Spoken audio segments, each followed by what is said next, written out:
전도 그러면 해야 되는데 잘 안 되는 그래서 전도라는 말 자체가 부담이 되는 그런 단어로 정착이 됩니다. 그런데 전도는 어렵고 부담되고 힘든 게 절대로 아닙니다. 전도가 뭐냐? 보통 우리가 교회에 데려오는 것 이렇게 많이 이야기하는데 물론 포괄적인 의미에서 이게 다 포함됩니다만 한마디로 전도란 뭐냐? 예수님을 자랑하는 겁니다. 이게 전도예요. 내가 예수님을 통해서 내가 하나님을 통해서 축복을 자랑하는 것, 받은 축복을 자랑하는 것, 이게 전도예요. 어린아이가 선물 하나 딱 받으면 누구를 만나도 그 선물 받은 거 가지고 막 자랑하잖아요. 똑같아요. 예수님을 자랑하는 것, 이게 전도입니다. 간증이 뭐죠? 간증. 지금까지 살아온 나의 업적을 말하는 게 아닙니다. 예수님 만나서 좋은 걸 말하는 게 간증이에요. 하나님께서 나에게 베푸신 은혜를 고백하는 게 이게 간증입니다. 예수님 믿고 나서 걱정이 사라졌어요. 여러분 이게 간증이에요. 예수님 믿고 나서 불면증이 사라졌습니다. 여러분 이게 간증이에요. 예수님 믿고 나서 만성 두통이 20년 동안 두통을 앓고 있었는데 이게 해결됐습니다. 여러분 이게 간증이에요. 예수님 믿고 나서 알 수 없는 두려움에 늘 휩싸였는데 그게 싹 사라지고 마음에 그냥 평강이 쫙 누려지게 됐습니다. 여러분 이게 간증이에요. 예수 믿고 나서 나에게 가족이 생겼습니다. 여러분 이런 게 간증이죠. 예수님 믿고 나서 삶의 의미가 무엇인지 발견하게 됐고 하루하루 살아가는 게 목사님 재밌어졌어요. 여러분 이게 간증입니다. 다른 게 아닙니다. 간증이 다시 말해서 전도예요. 교회 안 다니고 예수님 믿지 않는 이 사람에게 내가 예수님 만나서 얻은 그 유익을 내가 말하는 게 이 간증이에요. 이게 또 전도죠. 자, 여러분들에게 물어봅니다. 여러분들이 예수님 믿고 나서 제일 좋은 거 두 가지가 뭡니까? 떠올려 보세요. 진지하게 생각해 보세요. 당연한 것처럼 여겼는데 무관심하게 지나왔는데 가만 생각해 보니까 내가 예수 믿고 나서 이런 것들을 하나님께서 나에게 주셨구나. 그런 게 있을 거예요. 오늘 이 자리에 아직 예수는 내가 확실히 못 믿겠고 그렇다면 교회 나오고 나에게 좋아진 것 두 가지가 뭐 있습니까? 여러분 한번 잘 생각해 보세요. 있어요. 이걸 전하는 겁니다. 남에게 들은 얘기하면 안 됩니다. 내 얘기 하셔야 돼요. 내가 경험한 하나님, 내가 경험한 예수님, 내가 받은 축복을 나누는 것, 이게 간증이고 이게 전도입니다. 아주 쉬워요. 아주 쉬운 겁니다. 반면에 내가 놀라운 은혜를 하나님으로부터 받았는데 경험했는데 이걸 나누지 않는다면 이거 못 가요. 침묵이 아니라 이건 죄입니다. 옛날에 어떤 일이 있었냐면 이 엄청난 군대가 성을 함락시키러 포위했습니다. 일단은 성으로 들어가는 모든 통로를 다 차단했어요. 뭐죠? 복음로를 차단하는 거예요. 시간이 점점 지나면서 성 안에 먹을 게 떨어졌어요. 심지어 물조차 다 떨어졌어요. 얼마나 굶었는지 성 안 사람들이 결의해서 어린아이를 잡아먹자 여기까지 왔어요. 얼마나 심하면 거기까지 갔겠습니까? 이때 성 안에 나병 환자 4명이 우리가 안에 있으나 밖에 있으나 죽는 건 매 한 가지다. 밖에 나가다 화살에 맞아 죽으나 아니면 우리가 항복해서 이들이 잘 우리를 보살펴줘서 그래도 포로들인데 좀 잘해주자 해서 그래서 물이라도 얻어먹으면 얼마나 다행이냐. 그리고 나병 환자가 성 밖으로 나갔어요. 나갔더니 성 밖에 그 수많은 적군들이 다 죽어 있는 거예요. 자기가 가져온 물과 음식들이 고스란히 남아있는 거예요. 4병의 나병 환자가 막 미친 듯이 물을 퍼먹고 음식을 막 먹으면서 배부를 정도로 주머니에다가 음식을 얼마나 가득 집어넣는지 걸어가지 못할 정도로. 그 중에 한 명의 나병 환자가 이렇게 이야기합니다. 열왕기하 7장 9절의 말씀. 그런 다음에 그들은 서로 말하였다. 우리들이 이렇게 하는 것은 올바른 일이 아닙니다. 오늘은 좋은 소식을 전하는 날이다. 이것을 전하지 않고 내일 아침 해 뜰 때까지 기다린다면 벌이 오히려 우리에게 내릴 것이다. 그러니 이제 왕궁으로 가서 이것을 알리도록 하자. 전하지 않으면, 이 좋은 소식을 전도하지 않으면 벌 받을 것이다. 여러분, 좋은 것을 나만 가지고 있으면 나쁜 사람이죠. 나쁜 사람이에요. 기쁜 소식을 어떻게 해야 됩니까? 반드시 전해야 됩니다. 그래서 전도는요, 누구나 반드시 해야 되는 것입니다. 또한 누구나 할 수 있습니다. 아주 간단해요. 예수님 만나서 좋은 것, 목장에 나와서 좋은 것, 이거 전하는 거예요. 밥이 맛있어, 밥이. 이거라도 하시는 거예요.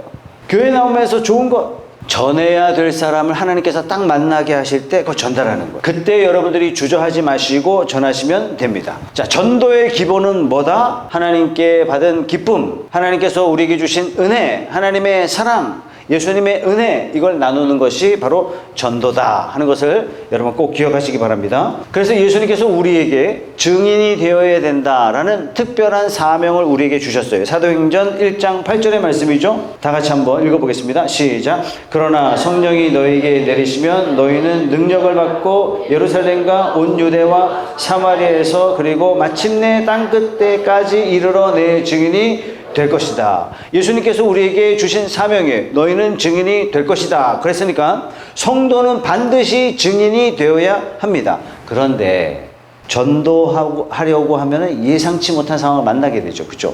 네, 전도하다가 낙심해요. 전도하다가 강한 저항을 만납니다. 한마디로 거부감이에요. 자, 오늘 말씀에도 바울과 바나바가 거부감을 만납니다. 비시디 안디옥에서 전도하다가 유대인들이 반대하는 바람에 쫓겨났어요. 그래서 약 150km 떨어진 이고니온 오늘 본문으로 오게 됩니다. 이곳에서도 전도 활동을 하는데 믿는 사람들도 있었지만 일단은 바나바와 바울을 반대하는 무리들이 일어났어요. 바나바와 바울을 거부하는 거예요. 심지어 유대인들이 반대를 넘어서 어떻게 해요? 바울을 죽이자. 그래서 결국 바울과 바나바가 이 이고니온을 떠나게 됩니다. 루스드라로 가게 돼요. 여러분, 왜 전도하면 거부감이 생길까요? 왜 그럴까요? 돈 달라고 하는 것도 아닌데 같이 믿고 믿어서 좋아졌으니까 이거 전해서 같이 믿자고 그러는 건데 왜 전도하면 죽자고 달려듭니까? 왜 그렇죠? 여기는 세 가지 이유가 있어요. 세 가지 이유가. 첫째는 우리의 본성 때문에 그렇습니다. 사람 누구나 자기가 죄인이다 하는 걸 아주 극도로 싫어해요. 본능적으로 싫어합니다. 인정하지 않으려고 그래요. 복음을 받아들이려면 나는 죄인이라서 제3자가 나를 구원해 주어야만 나의 구원은 가능합니다. 이걸 인정해야 되는데 그러려면 내가 죄인입니다. 이걸 인정해야 되는데 이거 인정하고 싶지가 않은 거예요. 일단은 기독교 진리에 대해서 거부감이 들어요. 기타 잡신이나 다른 종교는요 그런 게 필요가 없어요. 그냥 비나이다 하면 되는 거예요. 너의 열심만 필요하면 되는 거고 너의 봉양만 필요하면 되는 거예요. 자, 두 번째, 거부감이 드는 두 번째 이유는 뭐냐? 예수님의 가치관하고 세상의 가치관이요 달라도 너무나 달라요. 그래서 거부감이 듭니다. 마태복음 5장에 예수님께서 어떤 사람이 복이 있다 이렇게 말씀하셨죠. 자, 이런 사람은 참으로 복되도다. 어떤 사람이요? 돈 많은 사람? 높은 지에 있는 사람? 잘생긴 사람? 아니요. 가난한 사람, 애통한 사람, 마음이 온유한 사람, 의를 위하여 핍박받는 사람. 여러분, 세상 관점으로 본다면 이런 사람은 복받은 사람이 아니라 애절한 사람이고 불쌍한 사람이고 가련한 사람이에요. 그런데 예수님의 가치관으로 봤을 때는 복받는 사람이란 얘기예요. 자, 그렇다면 예수님의 가치관과 세상의 가치관이 달라도 너무 달라요. 너무 달라요. 그래서 많은 사람들이 거부감을 느낍니다. 우리는 보통 이렇게 생각하죠. 인간은 독립된 한 개체다. 그래서 내가 스스로 결정할 수 있는 자유인이다. 이렇게 세상은 가르치잖아요. 착각이에요. 우리는 절대 자유인이 될 수가 없습니다. 반드시 사람은 어떤 영향 아래 존재하게 되어 있어요. 악령의 영향권 밑에 있든지 아니면 성령의 영향권 아래 있든지 반드시 둘 중에 하나입니다. 중립은 없어요. 그래서 우리가 예수님을 영접해서 성령을 모셔드리기 전까지는 악령의 영향권 밑에 존재해요. 전도하면요 난립니다. 그래서 이것을 바울이 이렇게 설명합니다. 에베소서 2장 1절 말씀해 보면 여러분도 전에는 허물과 죄로 죽었던 사람들입니다. 그때 여러분은 허물과 죄 가운데 왜요? 왜 허물과 죄 가운데 있었어요? 이 세상의 풍조를 따라 살았어요. 왜 이 세상 풍조를 따라 삽니까? 이거예요. 공중 권세를 잡은 통치자 아래에 있었기 때문에 곧 지금 불순종의 자식들 가운데서 작용하는 영을 따라 살았기 때문에 허물과 죄 가운데 있었고 세상 풍조 따라 살 수밖에 없었단 얘기예요. 내 양심에 좀 바르게 살고 싶은데 의도는 있을지 모르지만 그렇게 살 수 없었단 얘기예요. 왜? 악령에 사로잡혀 있었기 때문에. 3절 우리도 모두 전에는 그들 가운데서 육신의 정욕대로 살고 육신과 마음이 원하는 대로 살 수밖에 없었어요. 왜? 악한 영향권 아래에 있었기 때문에 결국 진노의 자식이었습니다. 우리는 본래 악령의 조정을 받으면서 살았고 날 때부터 진노의 자식들이었습니다. 자, 이 악령이 세상 사람들에게 이렇게 명령하는 거예요. 야, 네 맘대로 살아. 인생 네 거야, 네 거. 네 맘대로 살아. 네 맘대로 살아. 야, 네가 하나님이야. 네가 하나님이야. 이게 세상의 가르침이죠. 야, 애초에 하나님이란 없어. 네가 온 우주야. 네가 원하는 대로 우주는 돌아가게 돼 있어. 네가 세상이고 네가 우주고 네가 중심이야. 뻔한 거짓말인데 다 속아 넘어가요. 전부 다 속아 넘어가요. 악령이 우리에게 가르치죠. 야, 가만히 있다 다 뺏겨. 세상은 약육 강식이야. 강한 놈이 결국 가져가는 거야. 힘을 켜! 힘을 켜! 뭐 하는 거죠?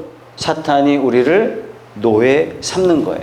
우리를 마음대로 조종하고 있는 겁니다. 그래서 우리가 복음을 전할 때 사탄의 구속에 잡혀 있는 사람들을 빼올 때 이게 되어지지 않도록 자꾸 그 사람 마음에 거부감을 막 심어주는 거예요. 듣지 못하게 하고 강력하게 불편한 마음을 심어주거나 뭐 이런 일들이 막 발생하는 거예요. 실제적으로 오늘은 내가 이 사람에게 전도해야지. 딱 그날 마음 먹는 그 순간 그 사람에게는 아파가지고 병원 갈 수밖에 없는 상황을 일부러 만들어 놓는 거예요. 일부러. 그래서 우리가 전도할 때 이런 상황이 전개되면 여러분들이 이상하게 생각하시면 안 됩니다. 놀라셔도 안 돼요. 아, 이게 사탄의 작용이구나. 사탄의 역사구나. 이런 거부감을 딱 만나면 여러분들이 뭐 하고 있다? 아주 잘하고 계신 것이다. 그렇게 믿으시면 100%입니다. 근데 그렇지 않고 세상 사람들에게 그저 잘 맞춰주기만 한다면 나는 좋은 사람은 될 수 있겠죠.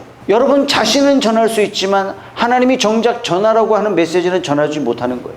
자, 여러분들이 거부감을 만나면 사실은 좀 실망스럽습니다. 기도하며 만났고 물심양면으로 많이 투자를 했거든요. 그렇다고 해서 여러분들이 실망하거나 낙심하지 마십시오. 포기하지 마십시오. 왜냐하면 하나님이 더 크신 분이기 때문에 그렇습니다. 아무리 악령에 사로잡혀 있다 할지라도 하나님이 역사하시면 그 상황 가운데 인도하시고 그 상황 가운데 믿는 사람들이 막 일어나는 역사가 일어나기 때문에 그렇습니다. 그것이 바로 오늘 본문의 말씀이거든요. 1절 말씀 다 같이 한번 읽어볼게요. 시작. 바울과 바나바는 이고니온에서도 이전과 마찬가지로 유대 사람의 회당에 들어가서 말하였다. 그래서 유대 사람과 그리스 사람이 많이 믿게 되었다. 이런 거부감 속에서도 하나님께서 역사하시니까 어떤 일이 벌어져요? 많은 사람들이 예수를 믿게 되었다. 이런 일들이 일어난 거예요. 그래서 우리가 전도하다가 사실 거부감이 많이 느껴지는 상황을 만나거든요. 그때 우리가 좌절할 시간이다, 실망할 시간이다. 아니에요.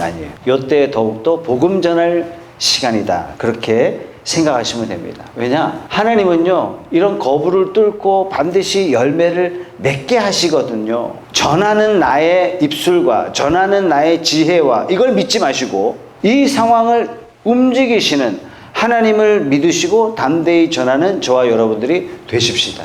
예수 믿는 사람들을 끝까지 추격해서 샅샅이 잡아냈던 사람이 누구였어요? 바울이잖아요. 하나님 어떤 분이세요? 이 바울을 하나님을 위하여 목숨 바치는 사람으로 바꿔놓으셨어요. 이런 바울도 바꾸신 하나님이 뭔들 못 바꾸시겠습니까? 이렇게 생각하시면 돼요. 하나님이 나도 바꾸셨는데 누군들 못 바꾸시겠는가?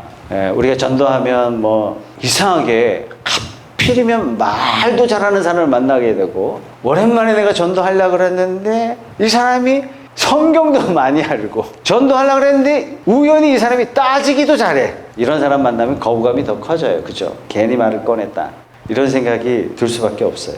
아무리 이 사람이 지혜로운 척해도 하나님의 지혜를 따를 수가 없고 하나님의 지혜를 넘을 수 없어요. 이 사람이 나타내는 거 딱 하나예요. 거부감만 계속 드러낼 뿐이에요. 그럼에도 불구하고 하나님께서 그를 사랑하시고 인치셨다면 반드시 열매 맺게 해주실 것이다. 이런 믿음을 여러분들이 포기하시면 안 됩니다. 사탄은 그걸 원해요. 포기해라. 이런 자존심 상하는 이런 상황을 만났는데도 네가 끝까지 전도할래? 포기해라. 이게 사탄이 우리에게 계속 주는 도전이거든요. 그럼에도 불구하고 하나님은 그를 사랑하시고 반드시 세우실 것이다. 이런 믿음을 놓치지 마시고 끝까지 전하는 저와 여러분들이 되십시다. 자, 전도할 때 거부감과 함께 또 뭘 예상해야 되냐면 변덕을 좀 예상해야 돼요. 바울이 이고니온에서 전하다가 루스드라로 와서 전하는데 바로 여기서 변덕을 경험하거든요. 바울이 복음을 전하는 중에 청중 가운데 날 때부터 지체장애인 걷지 못하는 사람이 있었습니다. 바울이 보니까 바울이 막 전하는 중에 이 사람 마음 가운데 뭐가 있었다? 고침받을 수 있는 믿음이 이제 들어갔구나. 이게 눈에 보인 거예요.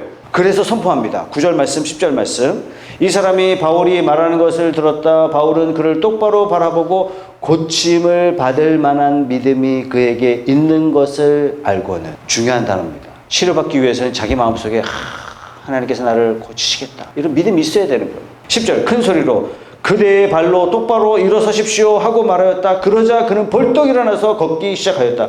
여러분 지체장애인이에요. 날 때부터 이렇게 된 사람이에요. 근데 이 사람이 벌떡 일어나서 걷기 시작한 거예요. 이 상황을 보고 사람들이 얼마나 놀랬겠습니까? 그러자 사람들이 바울을 보고 헤르메스다, 바나바를 보고 제우스다 이렇게 말하기 시작한 거예요. 그러니까 실제로 유럽의 역사에 기원 2세기 역사 기록을 보면 루스드라의 헤르메스와 제우스가 사람의 모습으로 나타났다 하는 역사의 기록이 실제로 존재합니다. 제우스와 헤르메스가 나타난 줄 알고 이 사람들이 제우스 신당에 소를 갖다 바치면서 제사 드리려고 했어요. 이 모습을 보고 바울과 바나바가 깜짝 놀라가지고 기겁을 하면서 옷을 찢었어요. 옷을 찢었다는 건 뭐예요? 격렬한 감정을 표현하는 거예요. 도대체 뭐 하는 짓들입니까? 막 이러는 거예요, 지금. 그러면서 이렇게 전합니다. 15절 말씀. 여러분 어찌하여 이런 일들을 하십니까? 우리도 여러분과 똑같은 성정을 가진 사람입니다. 우리가 여러분에게 복음을 전하는 것은 여러분이 이런 헛된 일을 버리고 하늘과 땅과 바다와 그 안에 있는 모든 것을 만드신 살아계신 하나님께로 돌아오게 하려는 것입니다. 이러면서 바울과 바나바에게 제사 지내려고 하는 이 모든 것을 말리게 됩니다. 자, 이 와중에 어떤 일이 벌어졌냐면 안디옥과 이고니온의 옛날에 바울을 만났던, 바울의 전도를 들었던 이런 불신자들이 이 루스드라에 왔어요. 루스드라에 왜 왔어요? 보리 사러 왔단 말이죠. 식량을 사러 왔는데 가만 보니까 바울과 바나바의 영향력이 엄청난 거예요. 그리고 바나바와 바울의 이 설교를 듣고 많은 사람들이 전도되어지는 이 상황을 보고 바울과 바나바의 막 흠을 드러내기 시작하는 거예요. 여러분 처음에 이 사람들이 어떤 사람이에요? 바울과 바나바를 야 제우스다, 헤르메스다 추앙했던 이 사람들이 이 이고니온에서 온 이 사람들의 말을 듣고 어떻게 했어요? 바울을 돌로 때려 죽이려고 했어요. 얼마나 바울에게 돌을 던졌는지 바울이 그 자리에서 실신했습니다. 성 밖으로 던져버렸어요. 죽은 줄 알고. 아니 방금 전까지 바울을 신으로 여겼던 이 사람들이 바울을 돌로 쳤단 말이죠. 내가 신앙생활 하면서 얼마나 좋았는지 이 소식을 전해주니까 고맙다고, 이번 주에 교회 꼭 가겠다고, 토요일 만나서 이 얘기를 또 하니까 막 도끼눈을 뜨고 내가 언제 그랬냐고. 다 그래요 여러분. 대화 자체를 거부해요. 전도하다 보면 이런 변덕을요 반드시 만납니다. 그렇게 안 믿으려는 사람이 전하고 또 전하고 어느 날 이번 주 교회 꼭 갈게 막 철석같이 약속해놓고 잠적해버려요. 전화도 안 받고 문자도 안 받고. 여러분 그러면 얼마나 낙심이 되는지 모릅니다. 낙심되죠, 그죠? 여러분 낙심되도록 전도 안 했다는 얘기예요, 그죠? 이번 주에 우리 낙심합시다. 따라합시다. 낙심하자. 여러분 전도하면 반드시 이런 변덕을 경험하게 돼요. 특히 여러분들이 막 사랑해주고 시간도 쏟고 물질도 쏟고 밥도 먹고 차도 마시고 그럴 때는 막 좋아라 하고 그러는데 뒤돌아서서는 막 뒷담화하고 흉보고 그러면 얼마나 실망이 되는지 몰라요. 그런데 이것도 여러분들이 양해하셔야 돼요. 저런 인간은 되먹지 못한 인간이야 하고 절교하지 마시고 사탄의 영향권 아래 있어서 눈이 삐뚤어진 거예요. 어쩔 수 없는 거예요. 그러면서 희망을 가지셔야 돼요. 저 못된 놈 사울도 바꾸셨는데 하물며 저 사람 하나님이 안 바꿔주시겠는가. 이렇게 믿으시고 전하는 여러분 되시기 바랍니다. 예수님도 변덕을 많이 경험하셨어요. 예수님 복음 전하실 때마다 수많은 사람들이 수만 명이 따라다니면서 메시아 이러던 인간들이 나중에 뭐라 그랬어요? 십자가에 못 박아 죽여버려라. 똑같은 사람들이에요. 똑같은 사람들. 그 사람이 그 사람들이에요. 예수님도 변덕을 경험하셨어요. 오늘 본문에 바울도 변덕을 경험했어요. 그렇다면 우리가 복음을 전할 때 당연히 변덕을 경험하는 것은 너무나 당연한 것이다. 근데 이 변덕을 보고 실망하고 내가 다시는 복음 전하나 봐라 그러시면 안 돼. 저런 인간은 내가 상종도 안 할 거야 그러시면 안 돼. 사람을 포기하시면 안 돼. 오늘 찬양했잖아요. 주님의 마음이 있는 곳에 내 두 눈이 가기를 원합니다. 내가 이뻐 보이고 내가 사랑스러워 보이고 나한테 잘해주는 인간에게 내가 그게 아니라 나는 싫어하지만 나는 꼴보기 싫지만 나는 좀 부담되는 그런 스타일이지만 주님의 마음이 거기 있다면 내 두 눈 가야 돼요. 우리 그 찬양 불렀잖아요. 왜? 하나님이 바꾸시면 변화되는 역사가 일어나기 때문에 비록 내가 거부감을 만난다 할지라도 담대히 계속 복음을 전하겠다.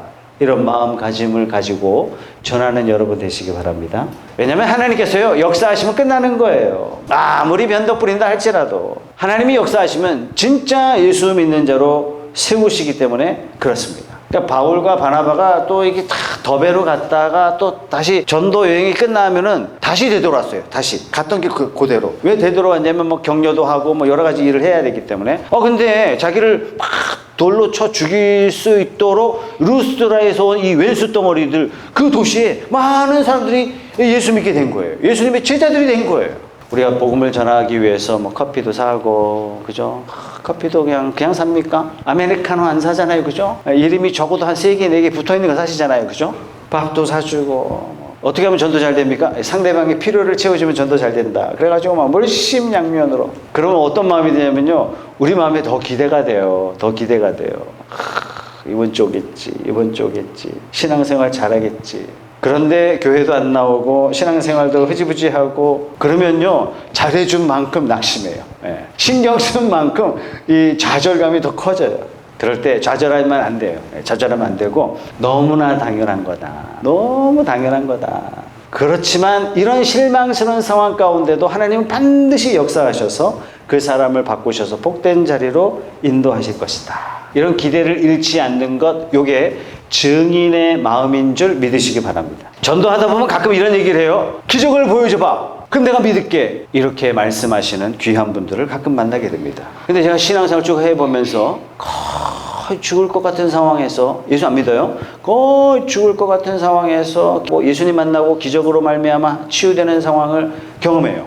병 나으면 교회 안 나와요. 믿음을 저버리는 사람이 생각보다 많아요. 사업에 아주 극심한 실패로 아무것도 할 수 없는 그 상황 가운데 복음을 전하고 예수 믿게 되고 교회 나오게 되고 형편이 좋아지니까 교회 안 나와요. 믿음을 저버려요. 변덕이죠. 예. 진짜 믿는 사람이 되기 전에는 당연히 변덕을 부릴 수밖에 없어요. 온다 했다가 함흥차사가 될 확률이 99%. 믿는다 했다가 믿지 않을 가능성 99%. 그럴지라도 우리는 전해야 됩니다. 왜? 증인 되게 하셨으니까. 우리를 증인으로 부르셨지 결과로 부르신 게 아니기 때문에. 결과는 하나님이 책임져 주시기 때문에 우리가 할 역할은 뭐예요? 전하기만 하면 되는 거예요. 자, 기독교 진리는 참 진리이기 때문에 제대로 믿기만 하면 변덕이 그때부터 사라집니다. 하나님이 살아계신 분이시다 하는 것이 신념이 아니라 사실이기 때문에, 예수님이 처녀의 몸에서 나셨다 하는 것이 신념이 아니라 사실이기 때문에, 예수님이 우리 위해 죽으셨다는 이 십자가가 막연한 기대나 어떤 허황된 소설이 아니라 사실이기 때문에, 죽음이 끝이 아니라 그 후에 심판이 있다는 것이 관념이 아니라 사실이기 때문에, 그래서 믿는 사람은 변덕 부릴 수가 없어요. 변덕이 있을 수가 없어요. 제대로 한번 딱 믿으면 죽을 때까지 가는 거예요. 그런데 믿는데도 불구하고 내가 난치병에 걸렸다, 불치병에 걸렸다, 어려운 질병에 걸렸다, 그럴지라도 나 안 믿어, 이럴 수 없는 거예요. 한번 제대로 믿기 시작하면요, 사업이 안 된다고 내가 하나님 원망하고 교회를 떠나겠다, 하나님 떠나겠다, 그럴 수 없는 거예요. 그럴 수 없는 거예요. 오히려 온전한 믿음은 환난이나 고난을 만나게 되면 흔들릴 수는 있어도 그 믿음이 오히려 견고하게 세워집니다. 기대가 무너져도 흔들리지 않고, 비난이 와도 흔들리지 않고, 오히려 반석 같은 믿음으로 자림하게 되죠. 그렇게 본다면 고난은 성도의 믿음이 얼마나 보석 같은지 하늘에 증명해주는 과정이 뭐냐면 그 고난이에요. 그게 고난이에요. 그래서 여러분 주변에 고난 하나도 안 받고 예수 참 믿는 사람 딱히 부러워할 필요 없어. 하늘에서 받을 상이 별로 없어. 이미 땅에서 다 받고 있는 거예요. 우리 푸른숲교회 성도님들은 남이 믿으라고 해서 믿는 강요된 믿음이 아니라, 뭔가 혜택을 좀 누려볼까 해서 믿는 그런 믿음이 아니라, 하나님과 예수님이 사실이기 때문에, 진리이기 때문에 믿는 그런 저와 여러분들인 줄. 자, 첫 번째, 두 번째는 부정적이에요. 거부감과 변덕인데요. 세 번째는 매우 긍정적입니다. 우리가 복음을 전할 때 예상해야 될 세 번째는 뭐냐면 하나님의 능력입니다. 복음을 전하면 하나님의 능력이 나타나요. 전도하면 놀라운 일이 벌어집니다. 바울과 바나바가 1년 넘게 1차 전도 여행을 하고 다시 안디옥으로 되돌아가거든요. 돌아갈 때 어떻게 한다 그랬어요? 다시 갔던 도시들을 재방문한다고 했어요. 왜 재방문하느냐? 격려하기 위해서예요. 22절 말씀 다 같이 한번 읽어봅니다. 시작. 시작. 그들은 제자들의 마음을 굳세게 해주고 믿음을 지키라고 권하였다. 그리고 또 이렇게 말하였다. 우리가 하나님 나라에 들어가려면 반드시 많은 고난을 겪어야 합니다. 권면하기 위해서 재방문합니다. 재방문의 두 번째 목적이 뭐냐면 교회의 지도자를 세우기 위해서인데요. 이런 목적을 가지고 재방문이 맞춰지고 어디로 돌아가요? 출발했던 곳이 어디입니까? 안디옥 교회죠. 네, 세계 중심 교회가 안디옥 교회로 옮겼다 그랬잖아요. 안디옥 교회로 돌아가서 안디옥 교회에서 최종 보고를 하는데 이렇게 보고합니다. 27절 말씀 시작. 그곳에 이르러서 그들은 교회 회중을 불러 모으고서 하나님께서 자기들과 함께 행하신 모든 일과 하나님께서 이방 사람들에게 믿음의 문을 열어주신 것을 보고하였다. 두 가지 보고죠. 하나님께서 행하신 모든 일. 이게 뭐죠? 능력이에요. 기적이에요. 두 번째가 뭡니까? 이방인들에게 믿음의 문을 열어주셨습니다. 그들이 믿었습니다. 이 두 가지 보고를 하는 거예요. 이미 루스드라에서 복음을 전할 때 나면서부터 걷지 못한 사람이 지체장애인이 온전히 걷게 되는, 온전히 회복되는 역사가 일어났잖아요. 왜 이런 일이 일어나죠? 복음을 전할 때 복음이야말로 하나님의 능력이다 하는 걸 보여주기 위해서요. 전도할 때 능력이 나타나요. 한국교회 60년대, 70년대, 80년대 기적이 많이 일어났거든요. 그때는 예수 믿지 않는 사람들이 너무나 많았단 말이에요. 이렇게 가보자 그러니까 예수 안 믿는데 막 산기도 쫓아오는 거예요. 뭐 쩔뚝거리면서 쫓아오고 이렇게 기부 싸고 쫓아오고 하여튼 안전뱅이도 오고 막. 그때 막 기적들이 막 일어나는 거예요. 왜 그런 기적을 보여주셔요? 복음이 능력이다 하는 것을 보여주시는 거예요. 하나님이 우리를 어떻게 사랑하시는지, 그 십자가가 무엇인지, 그 부활의 능력이 무엇인지 믿을 수 있도록 하기 위해서 기적을 보여주시는 거예요. 기적을 체험하니까 죽음도 우리가 받아들일 수 있고 부활도 우리가 받아들일 수 있습니다. 믿을 수 있습니다. 이렇게 되어지는 거예요. 그래서 하나님의 능력은 언제 나타나느냐? 전도할 때 많이 나타나요. 여러분들이 한 사람 딱 정해놓고 기도하세요. 하나님 능력이 필요하다면, 기적이 필요하다면 이곳에 부어달라고. 내가 복음 전할 때, 전도할 때 사람 마음도 바꿔주시고, 이 사람 지금 상황이 형편이 만성 두통 가운데 있는데, 집안의 어려움 가운데 있는데 하나님 은혜 달라고, 은혜 달라고. 마가복음 16장 17절 말씀 다 같이 한번 읽어봅니다. 시작. 믿는 사람들에게는 이런 표징들이 따를 터인데 곧 그들은 내 이름으로 귀신을 쫓아내며 새 방언으로 말하며 손으로 뱀을 집어들며 독약을 마실지라도 절대로 해를 입지 않으며 아픈 사람들에게 손을 얹으면 나을 것이다. 주 예수께서 그들에게 말씀하신 뒤에 하늘로 들려 올라가셔서 하나님의 오른쪽에 앉으셨다. 왜 믿는 자들에게 이런 능력을 주신다 이렇게 말씀하셨죠? 자, 그래, 예배 딱 끝났으니까 우리 집에 가서 한번 실험해 볼까요? 아니요, 그게 아니에요. 전제가 있어요. 전제가 15절입니다. 예수께서 그들에게 말씀하셨어요. 너희는 온 세상에 나가서 만민에게 복음을 전파하여라. 복음이 전파될 때 전도하기 위해서 이런 기적과 능력과 체험들을 주시겠다는 얘기예요. 예수님이 십자가 지시기 전에 제자들과 마지막 만찬 때 제자들에게 특별한 말씀을 해주셨습니다. 요한복음 15장 16절 말씀인데요. 너희가 나를 택한 것이 아니라 내가 너희를 택하여 세운 것이다. 그것은 너희가 가서 열매를 맺어 그 열매가 언제나 남아있게 하려는 것이다. 그래야 너희가 내 이름으로 아버지께 구하는 것은 무엇이든지 다 받게 하려는 것이다. 자, 이 말씀에 어디다 밑줄을 그어야 돼요? 어디다 밑줄 그어야 돼요? 내 이름으로 아버지께 구하는 것은 무엇이든지 다 받게 될 것이다. 여기다 밑줄 그으면 돼요? 아니죠. 여기다 밑줄 그으면 신앙생활 잘 못하는 거죠. 열매 맺어라. 열매 맺어라. 맺게 할 것이다. 여러분의 소원은 뭡니까? 여러분 마음의 소원은 뭡니까? 여러분 목장 모임 때마다 응답돼야 됩니다. 그 기도 제목이 뭡니까?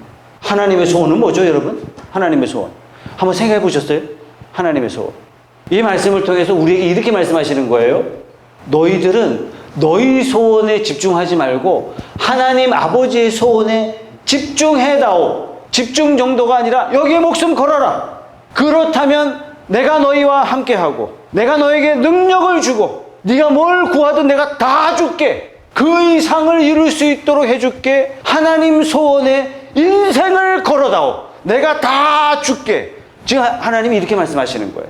이번 한 주간 누구 만나든지 하나님이 나에게 보내신 사람이다 생각하시고 내가 예수 만나서 좋은 거, 내가 하나님 만나서 좋은 거 담백하게 전하세요.